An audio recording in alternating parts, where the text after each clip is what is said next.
Hello and welcome to Jagged Alliance 3. I'm Shadowcoast and welcome to the channel.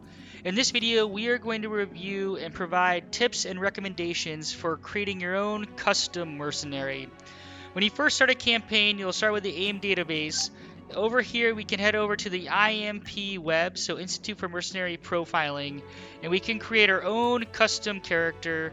So we can enter here, log in, enter, and here we can create our own custom character for just under $7,000. You should start with roughly 40,000. This might change depending on difficulty. I don't actually remember, so keep that in mind. Regardless, this is well worth the money, and I do recommend you do this whenever you start a new campaign. So you can take the PET and answer a bunch of questions, and then it provides some recommendations. I personally recommend skipping to manually crafting your character.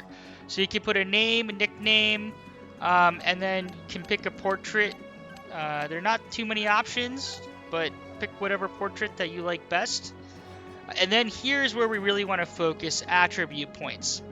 So a few general tips and recommendations. Number one, I think you can probably zero out mechanical, explosives, or medical, or at least two of these, depending on who else you're going to hire in. So if you're going to hire in someone with medical, you can put this pretty low or only put a couple points into it. I do recommend that you have or assign attribute points if you do need to cover any of these three, because you do want to have at least 33 mercenaries. I recommend 4, and one of them should at least cover each of these areas to some degree. From there, the number one thing I recommend is maxing out, to whatever degree you can, wisdom. Wisdom affects the merc's ability to learn from experience and training, affects wilderness survival and the chance to notice hidden items and enemies. This is not only critical when you're running around the map to see things that you can interact with or salvage, collect herbs, identify enemies, but most importantly, it increases the amount and the rate that you can learn when you're training your merc. So if you have a high wisdom, you can train up these other attributes much more efficiently than if you have low wisdom. So absolutely recommend that you maximize wisdom. From there, the other thing that I do recommend you maximize to whatever degree possible will be marksmanship. I recommend that you at least have 70. If you can afford more points, I recommend you hit 85. This is going to impact your ability to hit enemies, reflects the merc's ability to shoot accurately at any given target with a firearm. So unless you're building a melee custom character, highly recommend marksman. If you do go melee, then obviously focus on health and dexterity from that perspective.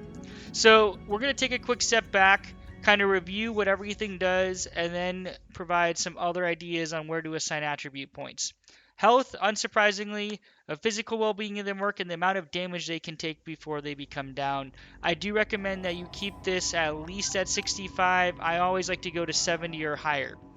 Agility measures how well the merc reacts physically to a new situation, and this affects the total amount of AP. Agility is very critical to have as high an agility as you can. It also provides free movement at the start of a turn and how stealthy the merc is. So if you do go melee, you're going to prioritize dexterity and agility and probably health, because you're going to be seen at some point, most likely. So we're going to bring this to 70, and then we'll come back, right? Dexterity, merc's ability to perform delicate or precise movements correctly, affects bonus from aiming and stealth kill chance. Dexterity is critical if you go melee, because it increases stealth kill chance, but also if you go range, because it affects the bonus from aiming. So whenever you kind of right click and assign more AP action points to be more precise, it's going to affect the bonus you get.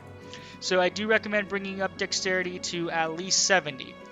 Strength, this represents muscle and brawn. It's particularly important in melee and throwing range and the size of the personal inventory of the character. So if you're going marksman, I actually recommend taking this down. I wouldn't go lower than 60, just because you want decent inventory space. You could go higher. If you are going melee, you're gonna want to be this. You're gonna want to make strength higher. Leadership is really up to you, because this is going to affect the rate of training militia and other mercs, and chance of getting positive or negative morale effects. If you do not have someone with high leadership in your party, I highly recommend that you put more points into leadership. If you do, and you're not going to be using this character to train militia because you have someone else that you've selected with high leadership, I would move this all the way down so you can apply points in other areas. We talked about wisdom, absolutely critical to maxing out. Marksmanship, this is really determined by if your character is going to be ranged or melee. If you're going for a melee build, you can zero out marksmanship and reapply those points to max out health, agility, dexterity, and strength. Mechanical, again, repair items, hack, lock picking, very, very helpful. So if you do not have a mechanical, team member, you can put it into mechanical. I personally always like to put some, points into explosives because I normally bring in explosive experts towards the end. So I like to have some explosives ability. I normally go for kind of a sniper, then some explosives so we can throw grenades.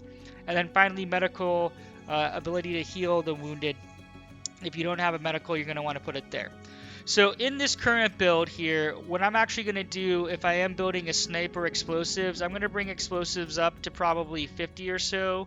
I'll probably hire a Barry or someone else if I have access to them to then kind of learn this as we go, to increase that.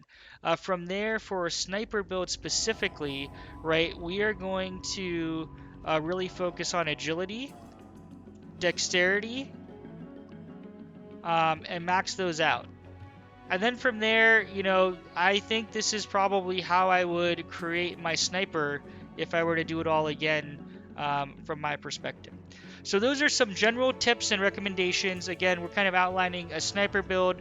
If I were to say I'm going to focus on melee, I would make some changes here, bring down marksmanship, maximize health, dexterity, strength, and obviously wisdom always high. And then I'd probably go a little probably more in health. So then if I have to heal or bandage or something, I can do that unless I'm also planning to use explosives. I kind of swap that out. So those are my tips for creating custom mercenaries. Let me know what you think in the comments. If you did find this helpful, please consider dropping a thumbs up, and I hope to see you in future videos. Shadow Coast out.